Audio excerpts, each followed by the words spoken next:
2011ರಿಂದ 2025ರವರೆಗೆ 60 lakh ಮತದಾರನ add ಮಾಡಿದ್ದಾರೆ. ಗೊತ್ತಿದೆ ತಾನೆ. ನಾವು ಹೇಳೋದಿಷ್ಟೇ, ಈ ಕಾಂಗ್ರೆಸ್ ಪಕ್ಷಕ್ಕೆ ಇಡಿ ಬಗ್ಗೆ ನಂಬಿಕೆ ಇಲ್ಲ, ಸಾಂವಿಧಾನಿಕ ಸಂಸ್ಥೆ ಬಗ್ಗೆ ನಂಬಿಕೆ ಇಲ್ಲ, ಅಥವಾ ಯಾವುದೇ ಒಂದು EVM ಬಗ್ಗೆ ನಂಬಿಕೆ ಇಲ್ಲ. ಈ ಕಾಂಗ್ರೆಸ್ ಪಕ್ಷ ಇತಿಹಾಸದಿಂದಲೂ ಇತಿಹಾಸ ನೋಡಿದ್ರೆ ಅರ್ಥ ಆಗುತ್ತೆ. ಇವರು 40% ಅಂತೇಳಿ ಅಧಿಕಾರಕ್ಕೆ ಬಂದ್ರು. ಇವ್ರ ಹತ್ರ ಅಧಿಕಾರ ಇದೆ, ಗೃಹ ಇಲಾಖೆ ಇದೆ. ಇವತ್ತಿನ ಹೊರಗಡೆ ಒಂದೇನಾದ್ರೂ ಸಾಬೀತು ಮಾಡಿದ್ರ?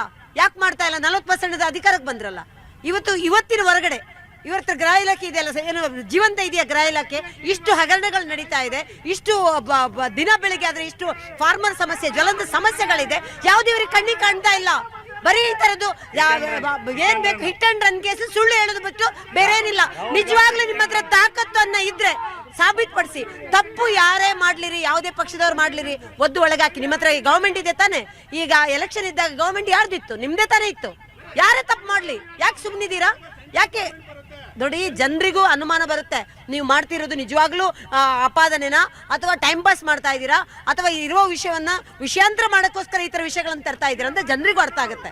ನೀವು ತಿಳ್ಕೋಬೇಕು. ನೋಡಿ, ಇಡೀ ಇಲ್ಲಿರುವವರು ಒಂದ್ಸರಿ ಏನೋ ಒಂದು ಬಂದಾಗ ಜಾತಿ ಗಣಿತ ಅಂತ ತರ್ತೀರಾ, ಅದಾದ್ಮೇಲೆ 15 ದಿನಕ್ಕೆ ಜಾತಿ ಗಣತಿ ಮಾಡೋಕ್ಕಾಗತ್ತೆ. ಇದು 1 ವರ್ಷ ಬೇಕಾ ನಿಮ್ಗೆ? ಈಗ ಎಚ್ಚೆತ್ ಬಿಟ್ರ? ನಿಮ್ಮದೇ ನೀವೇ ಮೊನ್ನೆ ಅನೌನ್ಸ್ ಮಾಡಿದ್ರಲ್ಲ, ಸೆಪ್ಟೆಂಬರ್ 22ರಿಂದ ಅಕ್ಟೋಬರ್ 2 ತನಕ ಜಾತಿ ಗಣತಿ ಮಾಡ್ತೀವಂತ. ಇಡೀ ರಾಜ್ಯದ್ದು ಜಾತಿ ಗಣತಿ ಮಾಡಕ್ಕೆ 15 ದಿನ ಸಾಕಾಗುತ್ತೆ. ಇಡೀ ಎಲೆಕ್ಷನ್ ಅಲ್ಲಿ ಈ ತರ ಆಗಿದೆ ಅಂತ ಹೇಳಿ ನಿಮ್ಮ ಏಜೆಂಟ್ಗಳು ಅವತ್ತು ಇರ್ಲಿಲ್ವಾ? ಯಾರು ಜೀವಂತ ಇದಾರೆ ತಾನೆ?